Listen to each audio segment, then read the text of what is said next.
Hello दोस्तों, कैसे हैं आप सब। स्वागत है आप सभी का कॉमिक वर्ल्ड चैनल पर। तो चलिए दोस्तों, शुरू करते हैं चंद्रकांता संतति के भाग 3 का दूसरा भाग। तहखाने से बाहर निकलने के बाद मुझे दुख है कुंवर साहब कि मेरी किशोरी को इस कैद से निकालने की सारी मेहनत बेकार हो गई। अब आज्ञा हो तो मैं अपने घर जाऊं, क्योंकि किशोरी की तरह मैं भी यहाँ कैद थी। तुम्हारा घर कहाँ है? मथुरा में। मुझे तो इसकी कहानी भी दिलचस्प लगती है, अतः इसको महाराज के पास ले जाना ज़रूरी है। भैरव सिंह ठीक कह रहा है कुंवर साहब, इसका महाराज वीरेंद्र सिंह के सामने पेश होना बहुत ज़रूरी है। ठीक है, ले चलिए इसे। ये तो मैं बुरी फंसी, अब क्या करूं? राजा वीरेंद्र सिंह के लश्कर में पहुंचकर लाली को एक अलग खेमे में रखा गया। आप यहाँ आराम से रहिए, यहाँ आपको किसी बात की तकलीफ़ नहीं होगी। लेकिन एक बात का ध्यान रहे, अगर आपने भागने की बात भी सोची तो ऐसा कष्ट भोगेंगी जिसकी आपने कभी कल्पना भी नहीं की होगी। दूसरे दिन राजा वीरेंद्र सिंह ने अपने जासूसों के साथ विचार विमर्श किया। रोहतासगढ़ के बारे में आपने क्या सोचा है महाराज? मेरा विचार है कि अगर महाराज दिग्विजय सिंह सच्चे मन से हमारी गुलामी कबूल करते हैं तो उन पर कुछ मालगुजारी लगाकर उन्हें छोड़ दिया जाए, यही उचित रहेगा। लेकिन महाराज, अगर बाद में उन्होंने बेईमानी पर अपनी कमर कसी तो? मुझे उनसे ऐसी उम्मीद नहीं है। वो एक ईमानदार, सच्चा और बहादुर इंसान है। अगले की क्षण, तारा सिंह, तुम महाराज दिग्विजय सिंह को इज्जत के साथ बिना हथकड़ी बेड़ी के यहाँ बुला लाओ। जो आज्ञा महाराज। तभी तारा सिंह महाराज दिग्विजय सिंह को बुलाने के लिए चला गया। थोड़ी देर बाद वह महाराज दिग्विजय सिंह के साथ वापस लौटा तो दिग्विजय सिंह ने अदब से राजा वीरेंद्र सिंह को प्रणाम किया। आइए महाराज दिग्विजय सिंह, अब आपका क्या इरादा है? अब तो यही इरादा है कि मैं अपनी बाकी की ज़िंदगी आपके साथ रहकर गुजारूं और आपकी सेवा करूं।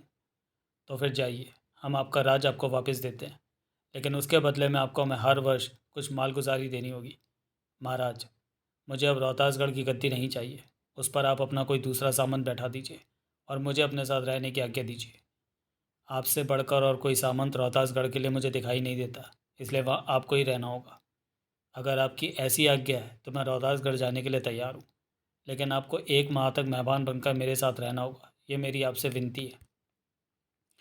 राजा वीरेंद्र सिंह ने उनकी बात खुशी से मान ली, क्योंकि वह स्वयं रोहतासगढ़ के तहखाने का रहस्य मालूम करना चाहते थे। उन्हें विश्वास था कि वह तहखाना ज़रूर कोई तिलिस्म है। उसके बाद महाराज दिग्विजय सिंह ने हाथ जोड़कर तेज सिंह से पूछा, अब मुझे आप कृपा करके ये बता दीजिए दीवान जी कि आपके सहायक जासूस ने रोहतासगढ़ के अंदर क्या किया और कैसे किले के अंदर घुसे। मेरी तो अभी तक अक्ल हैरान है। तेज सिंह ने तब अपनी सारी कहानी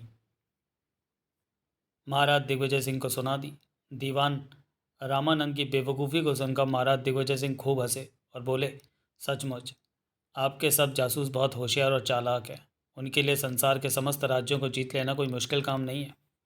इसके बाद दीवान रामानंद को बुलाकर महाराज दिग्विजय सिंह के हवाले कर दिया गया और उनके बेटे कुंवर कल्याण सिंह को लाने के लिए कुछ आदमियों को चुनार भेज दिया गया। इस इन तमाम कामों से छुट्टी पाने के बाद लाली की चर्चा होने लगी। तेज सिंह ने दिग्विजय सिंह से पूछा, ये लाली कौन है और आपके यहाँ कब से है महाराज? मैं उसके बारे में कुछ खास नहीं जानता दीवान जी। 2-3 महीने पहले 2 युवतियाँ लाली और कल्याणी मेरे पास आईं और नौकरी देने की विनती करने लगी, ताकि वो अपनी मुसीबत के कुछ दिन मेरे यहाँ रहकर काट सकें। मैंने भी तरस खाकर उन्हें महारानी की सेवा में रख दिया। बस इससे ज़्यादा मैं उसके बारे में और कुछ नहीं जानता, महाराज दिग्विजय सिंह ने उत्तर दिया। फिर तो इसमें ज़रूर कोई भेद छुपा है। मुझे वे दोनों साधारण औरतें नहीं लगती। तेज सिंह ने अपनी शंका व्यक्त की। हो सकता है कि आपका कहना सच हो। महाराज दिग्विजय सिंह ने भी उनकी हाँ में हाँ मिला दी। तभी वीरेंद्र सिंह ने कुंवर इंद्रजीत सिंह का तेज सिंह को ध्यान दिलाया और पूछा, इंद्रजीत सिंह के बारे में आपने क्या किया दीवान जी? आप कोई चिंता ना करें महाराज, मैंने अपने जासूस उसकी खोज में चारों तरफ भेज दिए हैं। अभी तक तो मैं रोहतासगढ़ की कार्रवाई में फंसा हुआ था, अब मैं स्वयं उसकी खोज में जाऊंगा, तेज सिंह ने उत्तर दिया। दूसरे दिन राजा वीरेंद्र सिंह सेना सहित तेज सिंह को साथ लेकर रोहतासगढ़ के किले में पहुंचे तो महाराज दिग्विजय सिंह ने उनका शानदार स्वागत किया। महाराज दिग्विजय सिंह के व्यवहार से राजा वीरेंद्र सिंह और उनके साथी बहुत प्रसन्न हुए। महाराज दिग्विजय सिंह को जगन्नाथ ज्योतिषी जी से तहखाने की बहुत सी विचित्र बातों का पता चला, जिनका उन्हें भी नहीं पता नहीं था। उनमें सबसे आश्चर्यजनक बात जो ज्योतिषी जी ने बताई वो ये थी, एक बार रोहतासगढ़ के तहखाने में बैठे बैठे जब ज्योतिषी जी का मन घबराया तो वह तहखाने की कोठरियों को खोल कर देखने लगे। उस ताली के गुच्छे में, जिनमें एक ताली सबसे बड़ी थी, तहखाने की सब कोठरियों में लगती थी। बाकी कुछ तालियों का उन्हें पता नहीं था कि वे कहाँ हैं। वह जब एक कोठरी में गए तो उन्हें दीवार से लगी हुई कोई चीज़ चमकती सी नजर आई। वह कोई तस्वीर थी जिसके नीचे लिखा था लाली। उन्होंने उस तस्वीर को बड़े गौर से देखा और फिर वह उस कोठरी को बंद कर अपनी जगह वापस लौट गए। तभी किशोरी और लाली रास्ता ढूंढती हुई वहां पहुंची, जिन्हें देखते ही ज्योतिषी जी पहचान गए कि किशोरी के साथ वाली लड़की लाली है। इसलिए उन्होंने उन दोनों का नाम लेकर पुकारा, जिससे उन दोनों को भी बड़ा आश्चर्य हुआ था। ये कहानी सुनकर महाराज दिग्विजय सिंह को बड़ा आश्चर्य हुआ। वह सोचने लगे, लाली तो मेरे यहाँ की रहने वाली नहीं है, फिर उसकी तस्वीर मेरे तहखाने में कैसे पहुंची। इतना सोचने के बाद वह बोले, मैंने भी अभी तक वह तस्वीर नहीं देखी। इस बात का मुझे बड़ा आश्चर्य है, जबकि मैं प्रतिदिन उस तहखाने में जाता था। फिर दूसरे दिन राजा वीरेंद्र सिंह ने रोहतासगढ़ के दीवान खाने में एक सभा आयोजित की, जिसमें समस्त जासूसों के अलावा एक नकाबपोश भी बैठा था। तेज सिंह, इस नकाबपोश के सामने जिसे तुम अपने साथ लाए हो, भेद की बातें उचित नहीं। आप बेखटके बातें कीजिए महाराज, लेकिन उससे पहले मैं महाराज दिग्विजय सिंह से एक सवाल करना चाहता हूँ। और तब, महाराज दिग्विजय सिंह जी, आपके यहाँ पहले कोई शेर सिंह नामक नाम का जासूस भी था? हाँ था दीवान जी। बेचारा बहुत ही नेक, ईमानदार और मेहनती था, लेकिन मेरी बेवकूफ़ी के कारण वह डर कर यहाँ से भाग गया। मुझे इसका बहुत दुख है। अगर मैं उसका पता लगा कर ला दूँ तो आप मुझे क्या इनाम देंगे महाराज? आप जो मांगेंगे हम देंगे, लेकिन आप उसे किसी तरह भी हमारे पास ले आइए। हम उसके बिना अधूरे रह गए। ठीक है, तो आप उसको हमारे महाराज को सौंप दीजिएगा।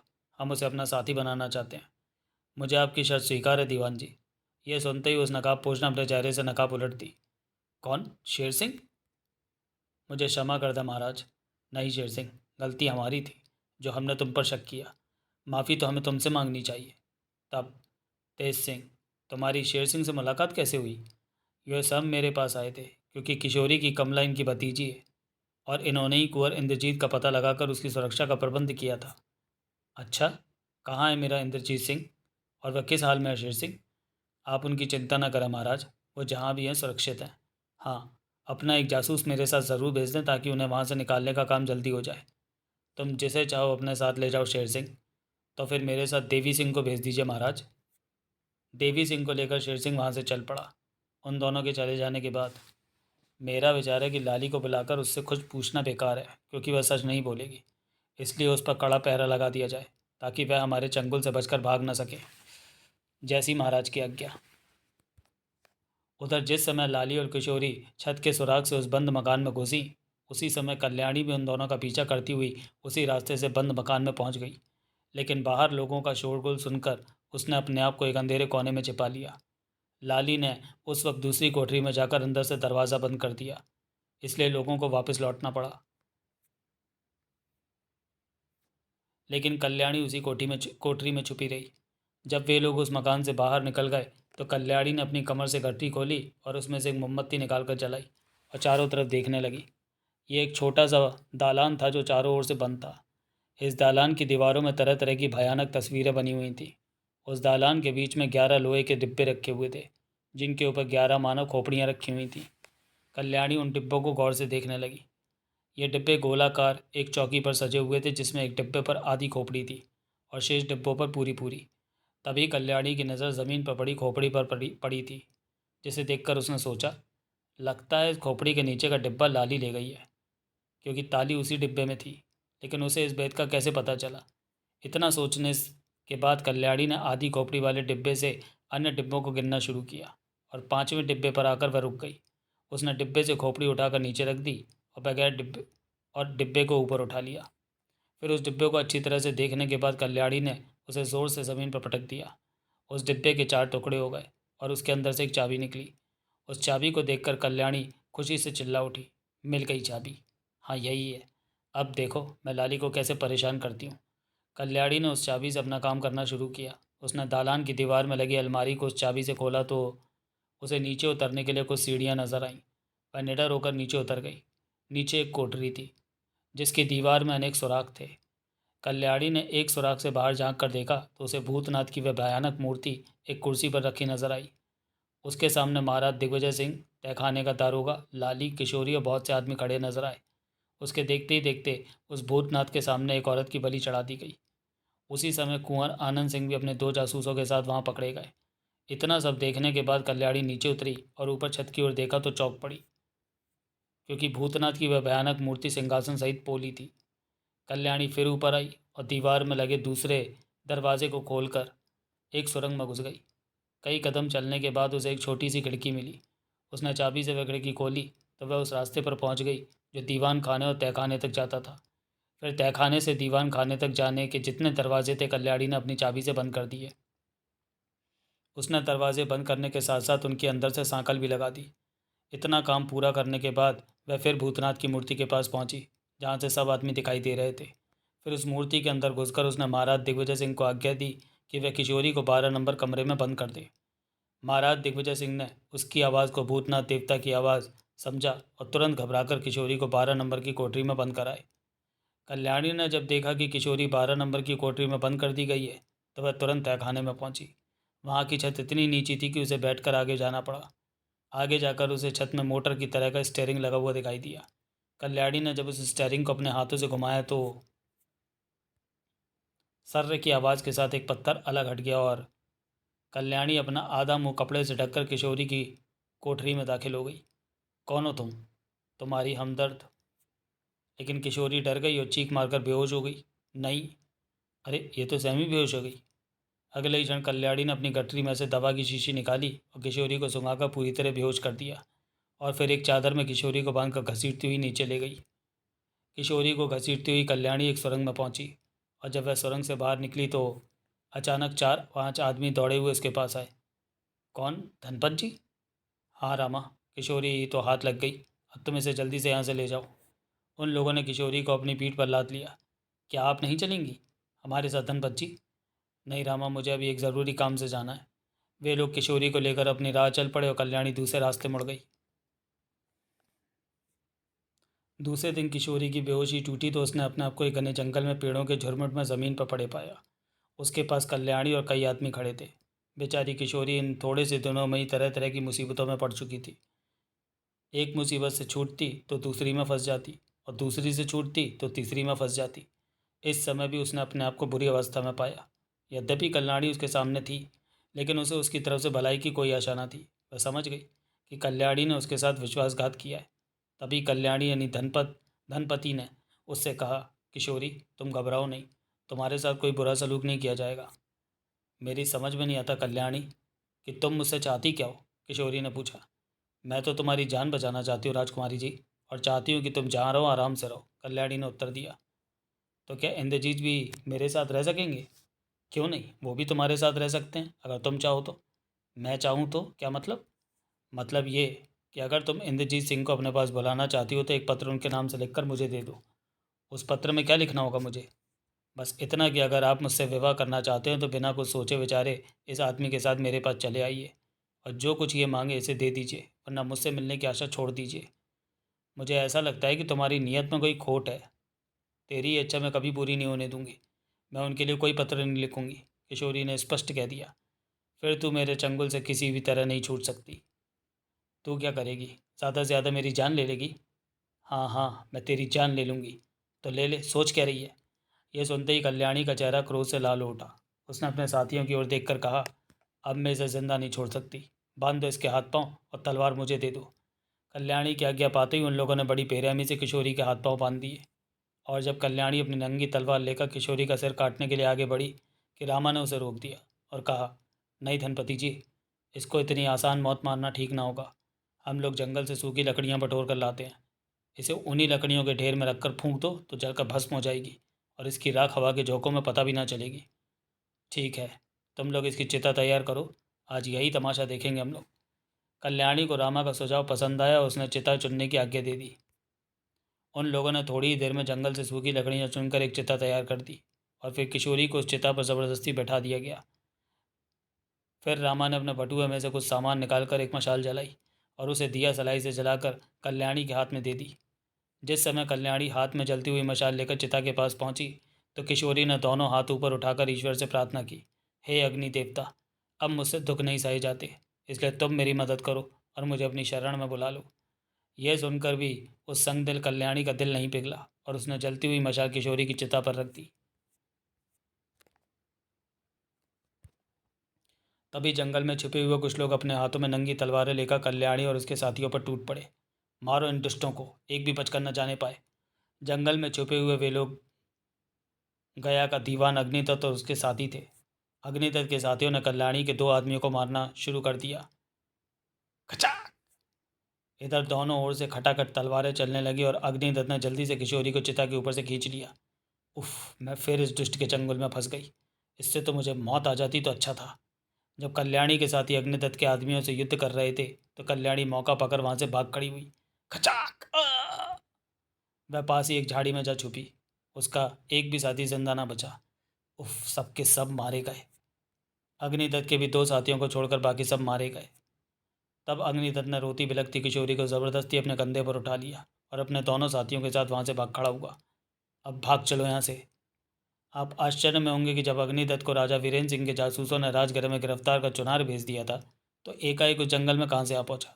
तो सुनिए, राजा वीरेंद्र सिंह के जासूसों ने अग्निदत्त और उसके साथियों को गिरफ्तार कर 20 घुड़सवारों के पहरे में चुनारगढ़ के लिए रवाना कर दिया था और एक पत्र भी महाराज सुरेंद्र सिंह के लिए लिखकर उन घुड़सवारों को दिया था। अग्निदत्त को हथकड़ी पहनाकर एक घोड़े पर बैठाया गया था और उसके दोनों पैर एक रस्सी से घोड़े की जीन के साथ कस दिए गए थे। घोड़े की लंबी लगाम दोनों तरफ से 2 घुड़सवारों ने पकड़ रखी थी। सफ़र के तीसरे दिन जब वे घुड़सवार सोन नदी के करीब पहुंचे तो अचानक डाकुओं के एक गिरोह ने उन्हें चारों ओर से घेर लिया। डाकू गिनती के 50 थे। घंटे भर की घमासान लड़ाई के बाद राजा वीरेंद्र सिंह के सब आदमी मारे गए। एक आदमी भी खबर पहुंचाने के लिए नहीं बचा। इस तरह अग्निदत्त को वीरेंद्र सिंह के आदमियों से छुट्टी मिल गई। उन डाकुओं में अग्निदत्त के कुछ वफादार साथी थे और कुछ वे लोग थे जो गया जी में दंगा फसाद मचाया करते थे। उन अमीरों के घर लूट लिया करते थे, उनकी जानें ले लिया करते थे जो दीवान अग्निदत्त के विरुद्ध आवाज़ उठाते थे। फिर बहुत दिनों तक इस डाके की खबर राजा वीरेंद्र सिंह या उनके जासूसों को न मिली।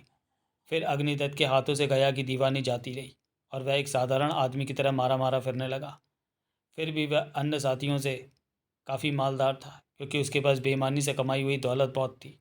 उसने अपनी उस दौलत को राजगृह से दूर एक पहाड़ी पर बनी मढ़ी में छिपा रखा था, जिसका भेद उसके अलावा उसके कुछ विश्वस्त साथियों को मालूम था। उसने तुरंत वह दौलत अपने कब्जे में कर ली और रोहतासगढ़ के चारों ओर फैले जंगलों में घूमने लगा। अग्निदत्त किशोरी को उठाकर एक पहाड़ी पर ले गया जिसमें कई गुफाएं और सुरंगें थीं। किशोरी रोते रोते बेदम होकर बेहोश हो गई थी। अग्निदत्त ने उसे एक गुफा में ले जाकर लिटा दिया और स्वयं बाहर निकल आया। कुछ रात बीते किशोरी को जब होश आया तो उसने अपने आप को एक पहाड़ी गुफा के अंदर पाया।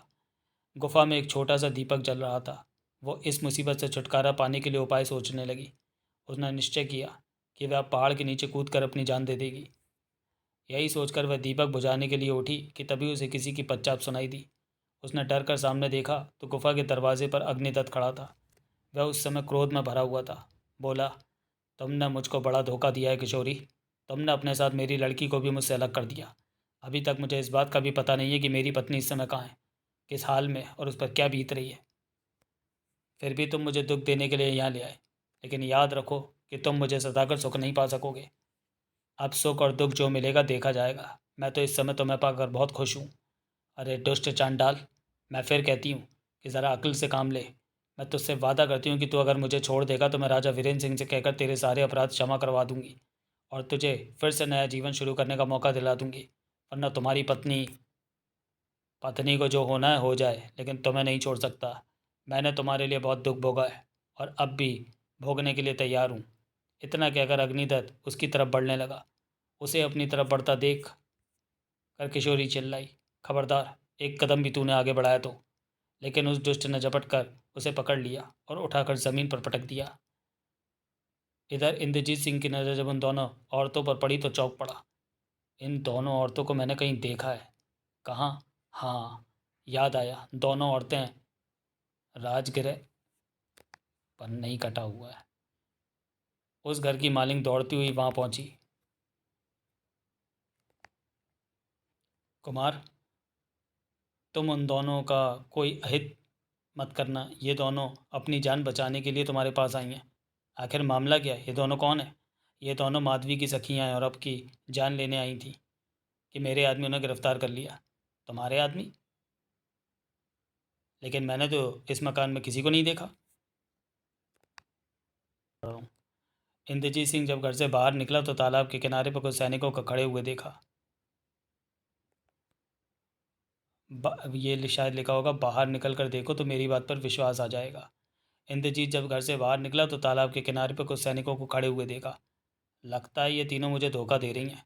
इन लोगों ने ज़रूर मेरे चारों ओर जाल बुन रखा है, मुझे सावधान रहना होगा। इंद्रजीत सिंह के पीछे पीछे कामनी और वो दोनों युवतियां भी बाहर निकल आईं। अब इन दोनों को क्या सज़ा दी जाए कुमार? जो तुम्हारी इच्छा हो वो करो, लेकिन इस समय मैं इस तालाब से बाहर जाना चाहता हूँ। इन दोनों का तो मैं अभी सिर कलम करा देती हूँ, मगर आप तालाब से बाहर जाकर क्या करेंगे? ताज़ा हवा खानी है तो छत पर चले जाइए। इतना कहकर कामनी उन दोनों युवतियों को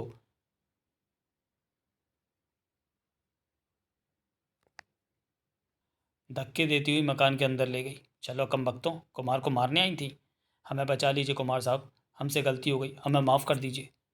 शाम को इंद्रजीत सिंह जब मकान की छत पर चढ़ा तो कामनी भी वहाँ पहुँची। वो देखिए कितना सुंदर नज़ारा है कुमार साहब। मुझे तो आजकल कोई चीज़ सुंदर नज़र नहीं आती। क्यों, क्या चिंता बढ़ गई है यहाँ रहकर? मुझे चिंता तो तुम्हारी है, जिसके बारे में मैं अभी तक ये नहीं जान पाया कि तुम कौन हो, कहाँ की रहने वाली हो और इस मकान में अकेले रहने का क्या सबब है। इंद्रजीत सिंह के सवाल ने कामनी को एक बार तो बुरी तरह झकझोर डाला, लेकिन अगले ही क्षण वह संभल गई और बोली, लोग मुझे खूनी और शैतान कहते हैं। शायद आपने भी कभी किसी जासूस से मेरे बारे में इस विषय में कुछ सुना हो। नहीं, मैंने किसी से तुम्हारा जिक्र नहीं सुना। हो सकता है कि आपका उनसे कभी पाला ना पड़ा हो, लेकिन मेरे बारे में उन लोगों की राय ठीक नहीं है। तभी सीढ़ियों पर किसी के पैरों की आवाज़ सुनाई दी, जिसे सुनकर वे दोनों चौंक कर उसी ओर देखने लगे। उसी क्षण इंद्रजीत ने कामनी से प्रश्न किया, इस मकान में तो केवल तुम रहती हो? नहीं, और भी कई आदमी इस मकान में रहते हैं, मगर वे लोग उस समय नहीं थे जब आप आए थे, कामनी ने उत्तर दिया। उसी समय कामनी की दो सेविकाएं चाय नाश्ते की ट्रे लेकर वहां आ गईं। उन्होंने चाय की ट्रे कामनी के सामने रख दी। कामनी ने चाय के दो प्याले बनाए, एक प्याला इंद्रजीत की ओर बढ़ाती हुई बोली, लीजिए चाय पीजिए। इंद्रजीत सिंह ने बड़ी हिचक के साथ चाय का प्याला अपने हाथों में उठा लिया। ये देखकर कामनी ने हंसकर कहा, डरिए नहीं कुमार साहब, इसमें बेहोशी की दवा नहीं मिली है, मेरा विश्वास करिए। कैसे विश्वास करूं? तुम्हारी बातें बड़ी अजीब सी लग रही हैं। खैर, जब तुमने मेरी जान बचाई है तो ये नहीं हो सकता कि तुम अपने ही हाथों से जहर दोगी। ये कोई आश्चर्य की बात नहीं है कि आप मुझ पर शक कर रहे हैं। फिर भी मैं यही कहूँगी कि मैं आपकी हमदर्द हूँ, दुश्मन नहीं। अगर मेरी हमदर्द हो तो अपने बारे में तुम मुझे क्यों नहीं बताना चाहती? क्योंकि उसका भी वक्त नहीं आया है। 2-4 दिन का भी और सब्र रखिए, उसके बाद मैं सब कुछ आपको सच सच बता दूंगी। ठीक है, जब तक मैं अपना शक पूरी तरह नहीं मिटा लूँगा यहाँ से नहीं जाऊँगा। ये तो मेरा अहोभाग्य है कि मुझे आपकी सेवा करने का कुछ दिन और मौका मिलेगा। अच्छा, आप यहाँ बैठिए, मैं भी थोड़ी देर में आती हूँ। इतना कहकर कामनी वहाँ से चली गई। इस प्रकार कुंवर इंद्रजीत सिंह कुछ दिन कामनी के मेहमान रहे। उसने भी बड़ी नेक नियति से उसकी सेवा की, लेकिन वह कभी कभी 2-2 पैर के लिए अपने घर से नामालूम कहाँ चली जाया करती थी। इस राज का कुमार इंद्रजीत सिंह लाख कोशिश करने पर भी पता न लगा सका। एक दिन शाम को जब दोनों छत पर बैठे हुए थे तो इंद्रजीत सिंह ने पूछा, कामनी, इस मकान की छत के चारों कोनों पर ये पुतलियाँ क्यों लगी हुई हैं? नीचे छत के कुंदे से भी एक पुतली उल्टी लटकी हुई है, आखिर क्यों? कुमार साहब, मुझे मालूम था कि आप इन पुतलियों को देखकर ज़रूर ताज्जुब करते होंगे। असल में यह मकान एक छोटा सा तिलिस्म है, जो इस समय मेरे अधिकार में है, कामनी ने उत्तर दिया। ओह, तो मैं तिलिस्म में फंसा हुआ हूँ। खैर, मुझे यह बताओ कि माधवी का कुछ पता चला? हाँ, उसे आपके लश्कर और रोहतासगढ़ के चारों ओर घूमते हुए कई दफ़ा मेरे आदमियों ने देखा है। जहाँ तक मेरा अनुमान है कि वह इसी धुन में लगी है कि किसी तरह आप दोनों भाई और किशोरी उसके हाथ लग जाएं और वह अपना बदला चुका सके। अभी तक रोहतासगढ़ का भी कुछ हाल मालूम नहीं हुआ और ना ही लश्कर का कोई समाचार मिला। बड़ी चिंता हो रही है।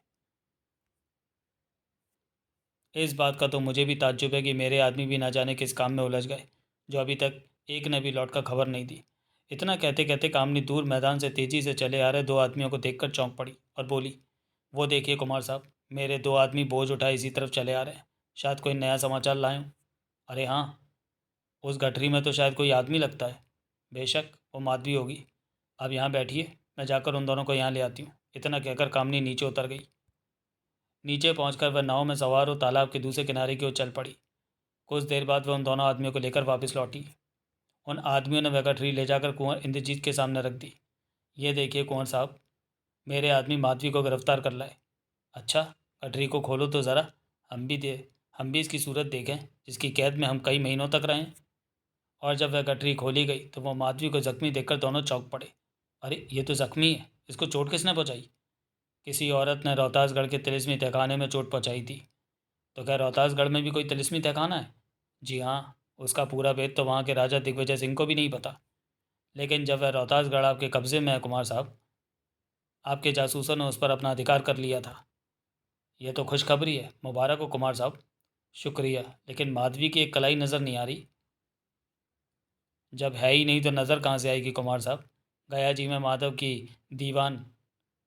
की दीवान अग्निदत्त की बेटी किरण से अचानक लड़ाई हो गई थी, जिसमें वो अपनी कलाई खो बैठी। मैंने सुना था कि वह लड़ाई उसी मकान में हुई थी जिसमें आप लोग रहते थे, और उस लड़ाई में कमला भी शामिल थी। हाँ, याद आया। उस रात उस कोठरी में एक आदमी की सिरकटी लाश और एक औरत की कलाई कटी हुई पाई गई थी। तभी कामनी ने माधवी को उठाकर ले जाने का अपने आदमियों को आदेश दिया। तुम्हें इसे उठाकर ले जाओ और मेरी सेविकाओं को सौंप दो। उनसे कहना कि वो इसे अपनी कैद में रखें और होश आने पर इसका इलाज करें। जो आज्ञा मालकिन। वे दोनों आदमी माधवी को उठाकर वहाँ से ले गए। तो चलिए वीडियो को यहीं समाप्त करते हैं और मिलते हैं इसके तीसरे और अंतिम भाग में अगले वीडियो में। तब तक के लिए धन्यवाद।